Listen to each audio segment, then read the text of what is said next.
Dan Illman, Mike Beer, race number 9 at Saratoga. It's only for $1,000,000. It's the Saratoga Derby, 1 mile and 3/16 on the weeds for 3-year-olds. You can play this nice race and the nice card with the DRF Bets account. You know the drill by now.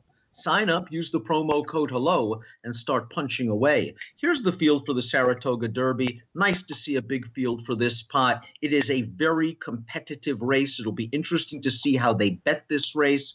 Let's take the field in post-position order, beginning with the rejuvenated number 1, Henley's Joy, who is a very, very good 2-year-old on the turf. Didn't win his first few starts at 3. I guess you could argue he had some tough trips in those races. He did not have a tough trip in the Belmont Derby. Jose Lezcano had him right in behind the lead. Yes, they were going fast. Yes, he had to wait for just a second turning into the stretch. But all in all, it was a good trip. And once he got to the outside, he ran down Social Paranoia. I mean, listen, I felt like, if anybody was deserving of a little bit of luck in his races, it was certainly him. I thought he had been really unlucky a couple of times early this year. And you know what? He ran okay in the Pennine Ridge. And last time it felt like a case where trips were going to make the difference. And he just got a great trip in that race. I thought Jose Lezcano gave him a perfect ride. And he took advantage a little bit, but he's been a good horse from day one, Dan, and he's got a great post again on the inside. He can get almost the same exact trip as he got last time, and that makes him tough to beat. I was just going to say he's likely to get that same trip again. It's nice that he has that tactical speed. You and I, for some reason, were a little bit worried about him stretching out in distance. Yeah. He's a kitten's joy. He answered that question in the affirmative. He's going to be tough. Last time he was 20-1. This time he's 4-1 on the morning line. The 2 is Social Paranoia, who, while Henley's Joy was saving ground, Social Paranoia made a 3-wide sweep on the final turn, took command of that race, and in my opinion, did not see out the distance. And that is the big question mark for this son of Street Boss. He has good tactical speed. He can be close. He's very consistent. I'm not sure he wants 1 mile and 3/16. Yeah, we'll see how far. I mean, it's a little bit shorter for him, so I guess that could really help his chances. I do think he ran well last time. Overall, when I look at his turf form, especially his 4 races this year, I think he could win this race, but I don't particularly like him against horses like this. We'll see what kind of price he is, Dan. I'm not going to argue with anybody who likes him at 6 or 8-1, but if he's any shorter than that, I don't really want this horse. The number 3 is A Thread of Blue, another horse stretching out a little bit for Kieran McLaughlin. He looms the speed nearest the rail. Timeform US agrees as we peek at the pace projector. A Thread of Blue should be out there on the lead. Now, last time I'm willing to draw a line through the race. It was a disappointing effort, but I have a feeling he didn't care for that wet turf course at Penn National. Too bad he was game in the American turf. He set the pace. He came off the rail. He was game in between horses. That race snapped a 3-race win streak, so we know he has ability. If they leave him alone on the lead, he can make them pay. But as with Social Paranoia, I'm concerned about the extra distance. Yeah, I like his speed, and I like what you were sort of alluding to there. I like how he fights in the stretch. He's a pretty game horse when they come for him. I wonder, I'm concerned that he might not be quite good enough to go with some of these horses, but we'll see. I'm not way against this horse, and I think he will get the right trip in here. I liked Rock Emperor last time out in the Belmont Derby, despite his lousy outside post, and Johnny Velasquez just gave him a beautiful ride. Yeah. He found the rail late on the backstretch, and this horse started kicking at about the 5/16 pole, and Johnny V altered him very sharply, and the hole was there. He came with his run. He just fell a little bit short. Now, yes, I think he was helped by a very quick pace in that race, but he was one of the few horses making a dent late. I think this horse has some quality, and Chad had mentioned before the race, he hadn't had this horse very long. He's now been on the program. Yeah, true enough. I mean, he had run in France back on June 2nd, so it's not like they had a ton of time with him. I thought he ran really well last time, Dan. It felt like when all was said and done, he was really compromised by having post 14, and it probably did make the difference. If he takes a step forward, he's supposed to be pretty hard to beat here, I think. He had that kind of tactical ability in France anyway. I don't know how much that translates over here, but it's not like he was a big one-run closer over there. He can get a much better trip this time. But he was 10-1 last time. He's 7-2 in here. The 5 is Eons. Eons deserves a shot in this race. $300,000 yearling purchase, has won 4 in a row for Arnaud Delacour, who has just taken his time and has slowly stepped him up in class and slowly stepped him up in distance. And he's shown improved tactical speed from start to start. Now he faces the big boys, and he's going to have to run faster. But if you don't particularly love the Belmont Derby, and I'm not sure I really love the Belmont Derby, you have few other alternatives. Yeah, I mean, are you really going to be surprised if this horse can go with these horses? I'm not going to be surprised by that. He keeps improving from race to race. He's got an excellent trainer in his corner, and he's going to be a price in a race where why can't he set the right trip in this race? He's got plenty of tactical speed. There are things to like about this horse at a price. Another fresh face is the 6 Kadar for Michael Maker. This horse made his North American debut at Saratoga 17 days ago. He got pinched back badly at the start. He altered course widest in the stretch, and it looked like he was coming with some pretty good strides in the lane. You can see how Swamp Rat performs in the Hall of Fame on Friday before making your final determination on Kadar, but I think the distance is going to be okay. He's certainly bred for it. He doesn't appear to have a lot of speed. I'm not sure I love that running style, but this horse has a lot of upside, and he is an upsetter with a chance. Yeah, I think he is too. I thought he actually ran pretty well in his stateside debut last time. And, I don't think he can get that trip and beat this field where he was just way out of it and making a big run from the back. But there's plenty of talent here. There's plenty of upside here. He has a really nice pedigree. They paid a lot of money for him. I mean, I'm not going to be surprised at all if this horse is at least in the try or super in this race.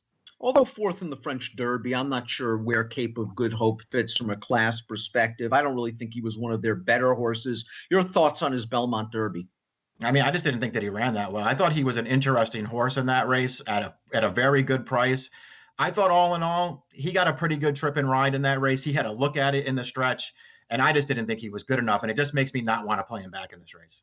Do you think Digital Age's trip just didn't work out in the Belmont Derby? Irad got him down towards the inside on the far turn. He had to wait just for a moment or two in behind horses at the quarter pole, but he got out, he split horses, and he was kind of one-paced at the end of that race. He showed off a big kick in the American turf, and I'm beginning to think, and I mentioned it before the Belmont Derby, I don't love the invincible spirits going long. Yeah. I wonder if his kick is better served at more middle distances than the true 9.5, 10 furlong horses. Yeah, I share that concern too. I will say this about his Belmont Derby. He didn't get the clean, sort of in-out run that Rock Emperor got in that race. He was sort of over behind horses. It took him a while to get clear, and then he raced on, and Rock Emperor ran by him late to get third in there. I think he ran okay. I'm worried about how far he wants to go. But he feels to me like a horse who just might be that same kind of price, 5 or 6 to 1 in this race. And if he is, I kind of want to use him, Dan. He's got a ton of talent, this horse. We talked about horses like Henley's Joy, Rock Emperor. They were big prices in the Belmont Derby. They'll be shorter prices here. Seismic Wave was the beaten favorite in the Belmont Derby, and he might be a better price. Now, in the Belmont Derby, he kind of just saved ground near the back of the pack. I didn't really see so much trouble for him, but he was running on a little bit at the end. I'm not concerned about the distance for him. The Pennine Ridge, he was moving at the end of that race against a good horse in DeMarchelier. I want to give him one more chance. He didn't wow me in the Belmont Derby, but I think there's still something here, and I think the distance will suit. Yeah, I agree with you. This is my take on the Belmont Derby, and I'm not making excuses for him because he didn't really run a great race in there, but I just wonder if he wasn't all that suited by the way that race was run and by the fact that Rosario just rode the rail with him the entire way. He stayed in all the way around the final turn. He was right behind Henley's Joy in the stretch, and I feel like this is a horse who wants to be sort of out in the clear and allowed to really lengthen his stride, especially when you go back and watch the Pennine Ridge and just look what happened in the stretch there. Once he got clear, the way he lengthened, I don't think he got a chance to do that last time because he was down inside trying to rally. I want him out in the clear in this race. I think this race might set up a little better for him. I think there's a little bit more pace in this race, perhaps. It's worth pointing out in the Belmont Derby, it's not like the pace fell apart. They came home in 22-4 on the back, and I don't know if that's a great setup for this kind of horse. That was kind of odd. There was really only one horse closing in that race, and it was Rock Emperor watching the Belmont Derby. Now, I'm not sure whether it was just, the fractions were messed up or these horses aren't that good or whatever. Right. But you're right. Maybe the pace wasn't as fast as it seems. Yeah. Mohawk goes out for Aidan O'Brien. Remarkable statistic. The great O'Brien is 0 for 30 over the past year in North America. Here's Mohawk, and I think Mohawk has some things to like about him. This is the O'Brien move. A horse comes in sharp. He gets Lasix. He ran over that left-handed course at Leopardstown, which is, I think, more of a North American style of racing than your usual European races. He came from the outside. He ran those horses down. Listen, he's favored. He's better those horses. Those horses aren't great. His 2 races over left-handed courses are good. I think he handles firm ground. And if you don't like the Belmont Derby, I think this is the horse at 10-1 on the morning line you have to consider. Yeah, I agree with that. I took a long look at this horse too, and ultimately went a different way. But I think he's interesting in here. He won very easily last time. He got a great trip in that race, and it was class relief for him. But he won very easily. He's bred to stretch out. He's a Royal Lodge winner as a 2-year-old. There's some quality here. I don't love him, Dan, but if he's going to be double-digit odds, I'll try and get him in there. Beware the Flying Scotsman. I'm a big fan of Jack Sisterson, and I'm a big fan of Flying Scotsman, who was a very good 2-year-old. His win in the Cecil B. DeMille was strong. Unfortunately, he went away for a long time. Flavian Practice couldn't hold him in the American Derby last time out. This horse was pulling. He was fresh off the layoff. He made a big early move, and he paid the price. That race looks like a good lung blower for him in here. He can get forward. Santana's going to have to hustle him to get position, or else he loses ground going into the first turn. Maybe this isn't the spot, but there's something for this horse down the road. Yeah, I agree. Doesn't it? And it feels like they kind of maybe pointed for this race too, because he ran so well as a 2-year-old, and then he missed a lot of time. And I feel like maybe they were just prepping him last time to point for a bigger race. Here's the bigger race. I'm sure that they wish he drew a better post, but he's going to be a price in this race, and he has talent. So many choices in this race. I'm surprised we agree. As we take a look at our top selections, we're both going with Seismic Wave to hopefully get to the outside and show off that late kick. But for me, this race is a spread. I'm going 9, 10, 2, and 4. I would probably use Social Paranoia more as a backup, but maybe or as a single race exotic horse. But those are my picks: 9, 10, 2, 4, Seismic Wave, and I want to use Mohawk. Yeah, I went 9, 4, 8, and 1. I don't want to leave Rock Emperor out. I do think in a lot of ways he's the horse to beat. I just didn't really want to bet him at a short price, and I do think he's going to be short in here. I'm taking Seismic Wave. I'm going to use a little bit of Digital Age too. I want to give him one more chance. It's the $1 million Saratoga Derby, race number 9 at the Spa on Sunday. Bet this nice race with your DRF Bets account. We'd love to have you. Sign up, use the promo code HELLO, start punching away. Approximate post time, 5:48 Eastern. Good luck.